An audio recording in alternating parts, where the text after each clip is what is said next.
I now give the floor to Her Excellency Mélanie Joly, Minister for Foreign Affairs of Canada.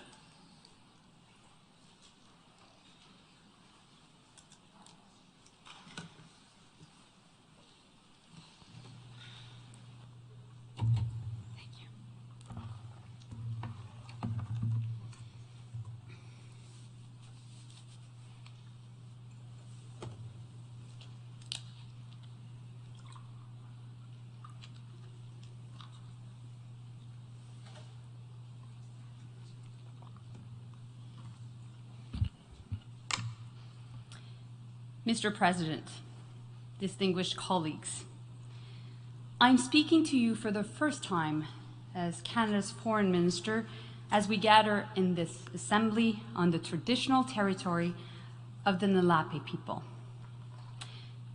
The Secretary General has said that we are in rough seas, that a winter of global discontent is on the horizon, that we have a duty to act. I agree with him. From Russia's war of aggression in Ukraine and the impacts around the world, to the COVID pandemic, to climate change, to severe conflicts and hardships that now affect billions of people, the challenges we are facing are immense. These crises and the way we choose to respond to them are testing our shared commitment to the United Nations. That's why our decisions matter now more than ever. We have a choice.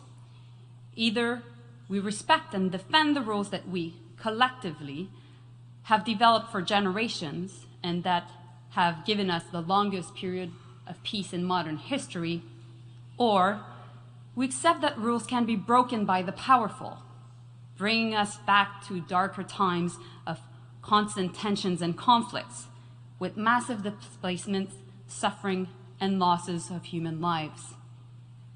For Canada, the choice is clear. We're convinced that we need more multilateralism, not less. The UN, not less. And we need a UN that is effective, efficient, relevant, and accountable. Throughout its history, Canada has strived to act as an honest broker, ready to build bridges between nations and differing points of view. We have worked tirelessly over the years to conceive, develop, and strengthen the international system that we now know. We will continue to do so, and we will continue to do so with all of you.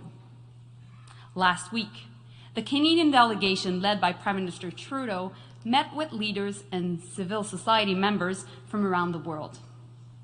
Canada has been listening, and we hear you. Many describe and condemn Russia's further invasion of Ukraine as brutal, illegal, and unjustified, as a violation of the UN Charter. We agree with you. Many describe the uneven recovery from the global COVID-19 pandemic as incompatible with simple fairness, but also as a danger to public health. Again, we agree with you. You shared profound concern that achievement of the Sustainable Development Goals is at risk. And we agree we must address this head on. People from all corners of the globe clearly said, climate change is no longer on the horizon. It is here, and it is hitting the most vulnerable the hardest. This is undeniable. The hearts of all Canadians go out to those affected by the devastating floods in Pakistan, as well as to our fellow citizens who found themselves in the destructive path of Hurricane Fiona. Many conversations this week have focused on the harsh fact that more people are displaced by conflict and violence today than at any point in human history.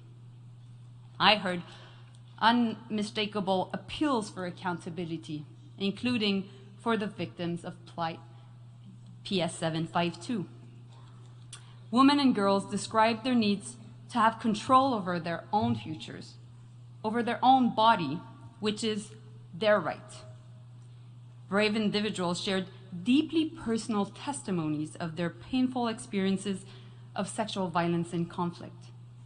We believe them. Such violence is unacceptable and it must change.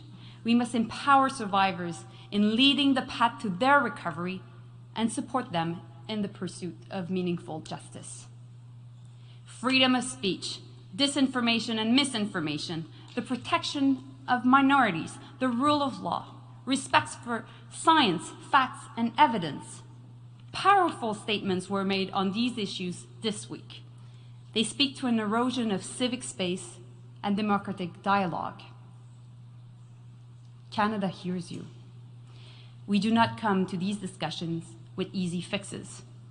We have come to listen, to engage, and to share our commitments to respond to this moment in a positive way, with purpose and in a spirit of global solidarity. Mr. President, the world has heard terrible stories of Ukrainians losing loved ones to Russia's senseless war. This Assembly has spoken clearly and with conviction. Russia's aggressions against Ukraine violates the UN Charter. It strikes at the heart of the commitment we all made in building this organization from the dark tragedy of the Second World War. Rather than follow this Assembly's decisions and a legally binding order from the International Court of Justice, Russia has doubled down, including with a desperate effort to justify the unjustifiable. While the world gathered here in New York to pursue solutions for the greatest challenges of our time, President Putin informed that he will conscript more young people into his war of choice. He threatened our collective security with reckless and dangerous nuclear rhetoric. For Putin, this is a war to the death. For Ukraine, it is a war for life.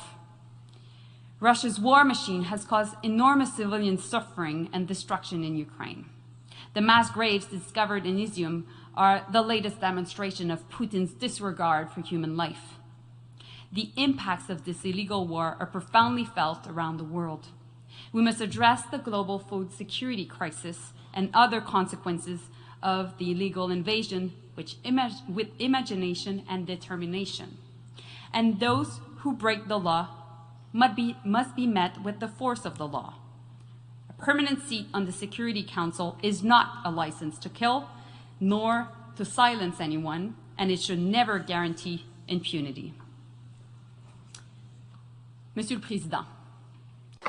Mr. President, we are confronting major crises: the COVID-19 pandemic, climate change, and conflicts. Crises which used to be exceptions are now today the rule. These crises throw stark light on our capacity to achieve the goals of the Sustainable Development Agenda by 2030. We must work very hard to change what is underway today. There must be an urgent and global effort to save these efforts. We must rally and work together for the common good. The only way possible to go forward for both Canada and the world is that of achieving our SDGs. From the economic point of view, we have much left to do to reach a true equality between member states. We have closely listened to what our partners and our friends from the countries of the South have told us. We have heard their message clearly. The international financial institutions must be reformed. They must be capable of adapting to today's crises. And Canada will answer this call.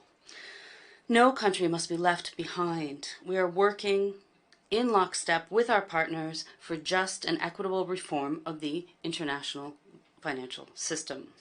This is crucial for equity, but also for global peace and stability. Mr. President, the COVID-19 pandemic has taken the lives of almost 6.5 million people throughout the world. Canada is determined to end this pandemic and to prevent any others. Together, we will continue to combat HIV, tuberculosis, and malaria. Last week, Prime Minister Trudeau committed to investing $1.2 billion to support these efforts. Let us now turn to climate change.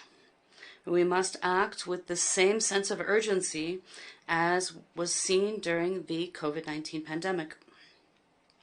Science has told us that we must do more, and we must do it more quickly. Hurricane Fiona, which struck several of the islands of the Antilles and eastern Canada, is but the latest example. From the Arctic to the small island states, climate change is an existential threat, and we are feeling its effects every day. Canada has committed to reducing its greenhouse gas emissions by 40 to 45% by 2030 and to achieve carbon neutrality by 2050. And we have a credible plan to do so. Canada will participate in COP27 in Egypt, and we look forward to welcoming the world to my home, Montreal, for COP15 on biodiversity under the presidency of China. Our priority is to ensure the success of this conference, where we will work together to reverse this alarming loss of flora and fauna. Our own survival is at stake. Mr. President, there are no simple solutions to the challenges we are facing. But it is clear that to isolate ourselves, to disregard the rule of law, and to force people into silence runs counter to progress. And yet, certain countries are restricting civil liberties, violating human rights, and are conducting widespread surveillance of their population. This trend towards authoritarianism is extremely worrying. This phenomenon is particularly seen in the Xinjiang region of China. Here, the publication of the United Nations report on human rights is an essential step. Moreover, its conclusions reflect credible accounts of abuse which constitute crimes against humanity. Canada is concerned about the repression of human rights that we see in several countries. The universality of human rights is well known. We know that these human rights are universal by nature. Therefore, we cannot hide behind the pretexts of national sovereignty to violate them. There are limits to defending the indefensible. We are of the view that democracy, although imperfect, remains the best system to protect human rights and to make progress in sustainable development. All our democracies are facing challenges. At home and abroad, we must also deal with apathy, anxiety, and the distrust of our institutions. Mr. President, Canada is also determined to combat systemic racism, and we will continue to take concrete measures to pursue the path of reconciliation with the Indigenous peoples.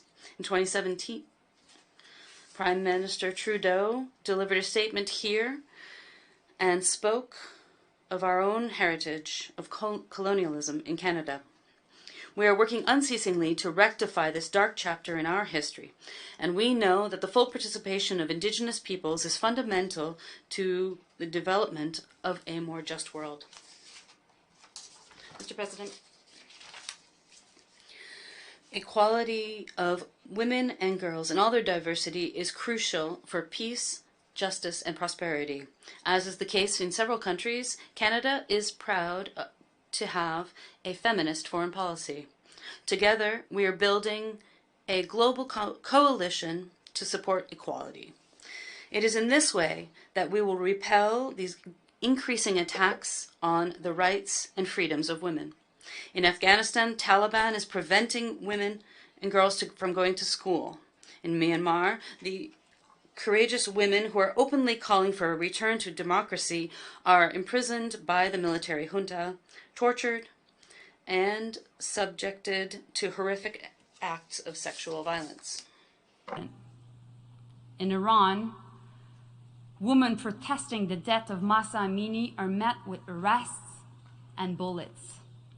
We salute their courage and join them in sending a strong message that women's rights are human rights. Today, Prime Minister Trudeau announced that Canada will sanction those responsible, including Iran's so-called morality police and its leadership. From Sudan to Haiti, women peace builders, human rights defenders, and activists are being targeted.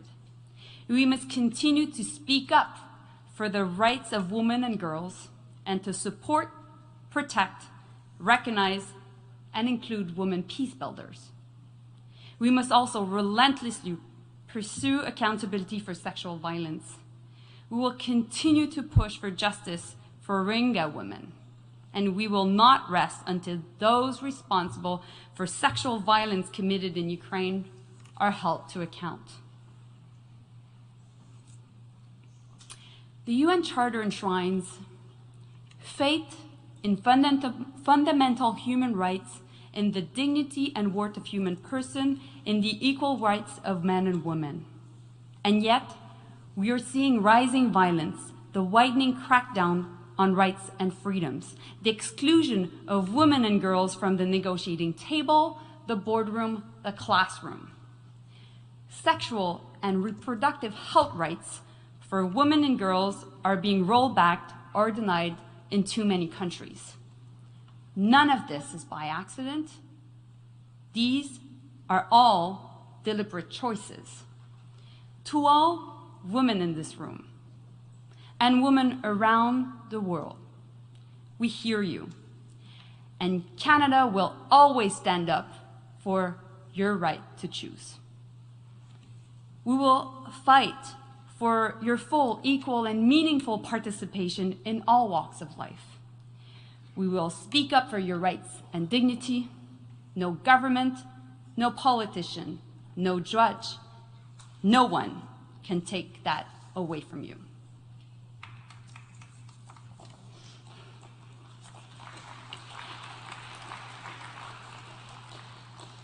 Mr. President, as I've said, the world needs more multilateralism, more of the UN, not less.